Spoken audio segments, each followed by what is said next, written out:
আজ বাংলাদেশ একটা অন্তর্বর্তীকালীন সময় পার করছে, অন্তর্বর্তীকালীন সরকারের অধীনে। আমরা গণতন্ত্র ফেরত যেতে চাই, গণতন্ত্রের যাত্রায় ফেরত যেতে চাই, গণতান্ত্রিক সমাজ বিনির্মাণ করতে। আর সেজন্য আমাদের প্রথম সবচেয়ে গুরুত্বপূর্ণ ধাপটি হলো একটি জাতীয় নির্বাচন, এবং সেই নির্বাচনের মধ্য দিয়ে একটি স্বাধীন জাতীয় সংসদ হবে এবং একটি গণতান্ত্রিক সরকার হবে। আর সেই নির্বাচনকে কেন্দ্র করে দেশি এবং বিদেশি চক্র বারবার সক্রিয় হচ্ছে।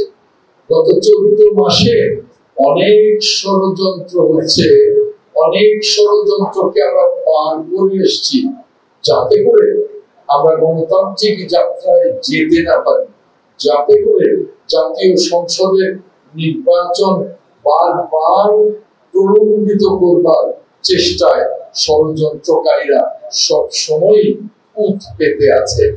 আমরা দেখতে পেয়েছি অতীতে নানা রকমের ষড়যন্ত্র, এখন আবার আমরা দেখতে পাচ্ছি যে বিভিন্ন জায়গায় নাশকতার মধ্য দিয়ে এই আমাদের বিমানবন্দর সহ বিভিন্ন জায়গায় দেখছি প্রত্যেকদিন আগুন লাগছে। কেউ হচ্ছে বৈদ্যুতিক শর্ট সার্কিটের মধ্য দিয়ে, কেউ হচ্ছে এক একটি ঘটনা। আমি মনে করি এগুলো কিছু না, এগুলো ষড়যন্ত্রের অংশ। বাংলাদেশটাকে অর্থনৈতিক ভাবে দুর্বল করবার জন্য, রাজনৈতিক ভাবে পিছিয়ে দেবার জন্য, গণতন্ত্রের অগ্রযাত্রা ব্যাহত করবার জন্য এই ষড়যন্ত্রগুলো ষড়যন্ত্রকারীরা করছে। আমি আপনাদেরকে বলবো, আমরা যারা গণতান্ত্রিক শক্তি, আমরা সরকারকে সার্বিকভাবে সহযোগিতা করছি, সরকারকে সার্বিকভাবে সহযোগিতা করব।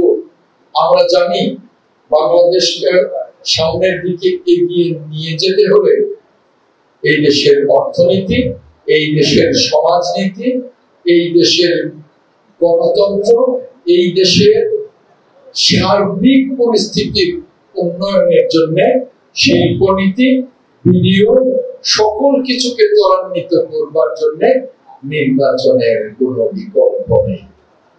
একটা দিন যদি নির্বাচন পেছায়, একটা দিন বাংলাদেশ ক্ষতিগ্রস্ত হবে। যে আমরা কোনোভাবেই নির্বাচন পেছায় সেই ষড়যন্ত্রকারীদের যেন সহযোগিতা না করি। দুই একটি রাজনৈতিক দল একদিকে তাদের প্রার্থীদেরকে মাঠে নামিয়ে দিয়েছে, একদিকে তারা ভোট চাইছে, অন্যদিকে তারা আবার রাস্তায় আন্দোলন করছে পিয়ারের জন্য।